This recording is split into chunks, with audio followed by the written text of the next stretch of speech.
Shalom HCC Families, sesaat lagi Anda akan menyaksikan atau mendengarkan Saat Teduh edisi hari ini.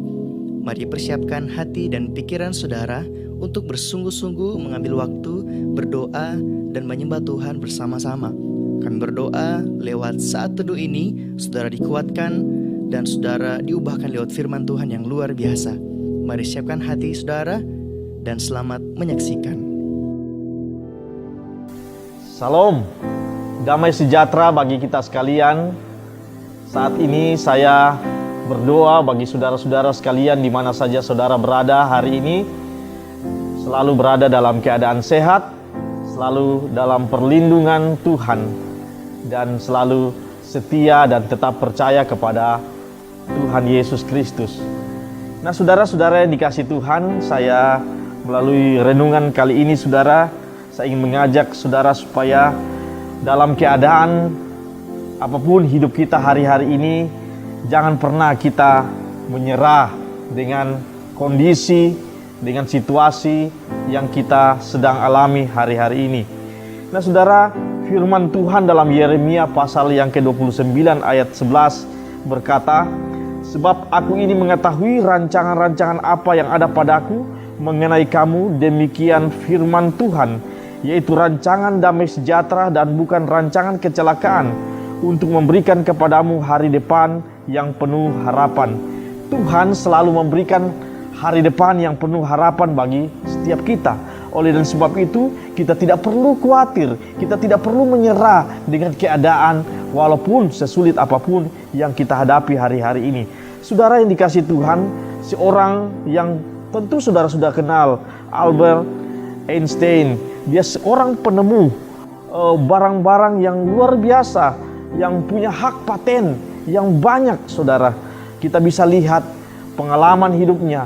Dia mulai dengan kegagalan-kegagalan, tetapi kegagalan-kegagalan itu tidak membuat dia putus asa dalam hidupnya.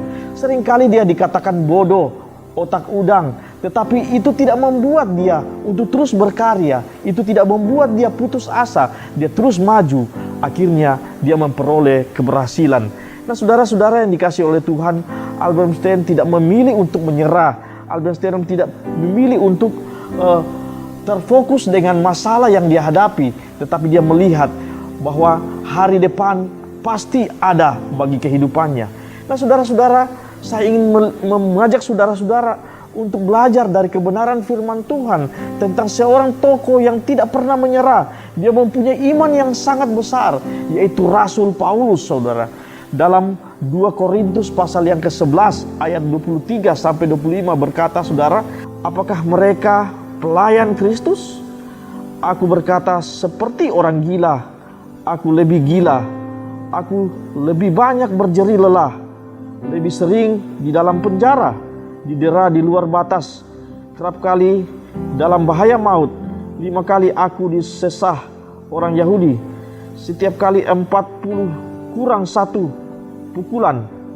3 kali aku didera, 1 kali aku dilempari dengan batu, 3 kali mengalami karam kapal. Sehari semalam aku terkatung-katung di tengah laut."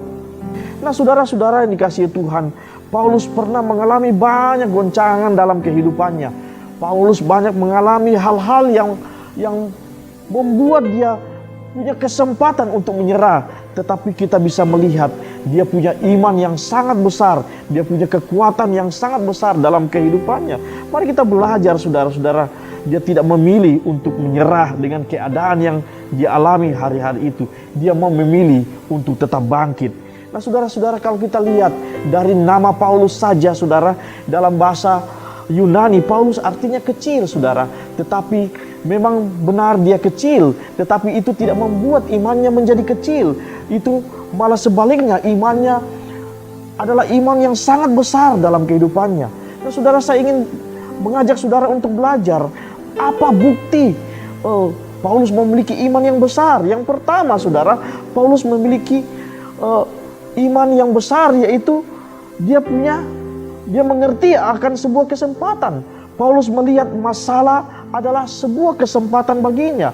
1 Korintus 16 ayat 9 dia berkata, sebab di sini banyak kesempatan bagiku untuk mengerjakan pekerjaan yang besar dan penting, sekalipun ada banyak penentang. Walaupun banyak penentang dalam kehidupan Paulus, saudara-saudara yang dikasihi Tuhan, itu tidak menjadi masalah, itu tidak menjadi halangan bagi hidupnya, tetapi itu tidak dia lihat sebagai sebuah masalah, tapi dia menjadikan segala sesuatu yang dia hadapi hari-hari itu menjadi sebuah kesempatan baginya untuk melihat hari-hari yang Tuhan berikan bagi hidupnya. Mengenai sebuah kesempatan di sini, saudara, berbicara tentang pintu yang terbuka. Kesempatan dalam bahasa aslinya, saudara, memakai kata tara. Tara artinya pintu yang terbuka. Paulus di sini melihat tantangan, melihat masalah yang dia hadapinya sebagai pintu baginya untuk mempersilahkan Tuhan memurnikan hidupnya, untuk mempersilahkan Tuhan mendewasakan dirinya sehingga semakin serupa dengan gambaran Kristus. Iman yang besar yang saya lihat dari kehidupan Paulus perlu kita teladani, perlu kita belajar dari seorang yang namanya Paulus yang luar biasa.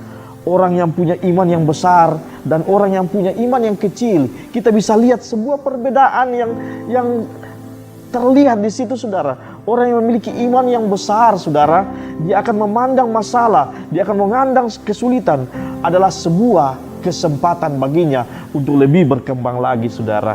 Tetapi orang yang mempunyai iman yang kecil, dia walaupun diberikan kesempatan bagi hidupnya, dia hanya terfokus kepada masalah sehingga dia tidak bisa untuk bisa bangkit dalam kehidupannya.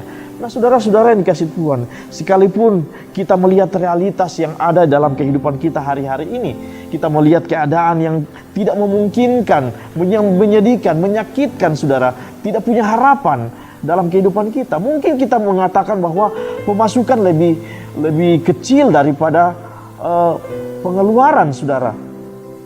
Nah, kita merasa bahwa kita semakin hari semakin berkurang, saudara. Mungkin ada penyakit, mungkin ada wabah yang menakutkan yang kita lihat hari-hari ini, saudara. Tapi mari, saudara, kita memilih untuk tetap mempunyai iman, mempunyai kekuatan iman yang besar dalam hidup kita. Kita memilih untuk tetap bangkitkan iman kita dalam hidup kita. Kita melihat realitas yang ada mungkin menakutkan, tapi mari kita berdoa kepada Tuhan. Kita katakan kepada Tuhan, ya Tuhan, aku melihat semua ini bukan sebagai sebuah tantangan bagiku. Aku tidak akan melihat masalah ini sebuah tantangan bagiku untuk maju. Tapi dengan persoalan yang kuhadapi hari-hari ini justru adalah sebuah pintu bagiku untuk mempersilahkan Tuhan masuk memulihkan kehidupanku. Nah, apa yang kita lihat dari kehidupan Paulus yang memiliki iman yang besar? Nah, hal yang kedua yang dimiliki Paulus dalam hal ini, saudara, yang kita lihat, yaitu dia memiliki tanda bahwa dia adalah milik Kristus. Dalam Galatia 6 ayat 17, saudara, Paulus berkata selanjutnya, jangan ada orang yang menyusahkan aku, karena pada tubuhku ada tanda-tanda milik Kristus. Nah, saudara-saudaraku yang dikasihi Tuhan, kata tanda di sini memakai kata stigma. Seorang prajurit atau hamba selalu diberikan cap bagi dirinya sebagai tanda kepemilikan daripada jenderal atau tuannya, saudara. Nah, oleh sebab itu Paulus berkata, aku ini punya tanda yang berarti adalah milik Kristus, yaitu setiap luka yang ada pada tubuhku, setiap penderitaan karena Kristus, karena melayani Kristus, itu adalah tanda baginya, adalah milik Kristus. Nah, saudara, mulai saat ini, saudara, saya mengajak kita untuk memilih, untuk bangkit. Jangan kita pernah menyerah dengan keadaan yang ada. Jangan kita pernah menyerah dengan masalah yang kita hadapi hari-hari ini. Saya ingin berkata kepada saudara-saudara, badai pasti berlalu, saudara. Nah, saudara-saudara yang dikasihi oleh Tuhan, mari kita tetap bersyukur kepada Tuhan. Bersyukur dengan segala sesuatu yang Tuhan sudah beri bagi kehidupan kita.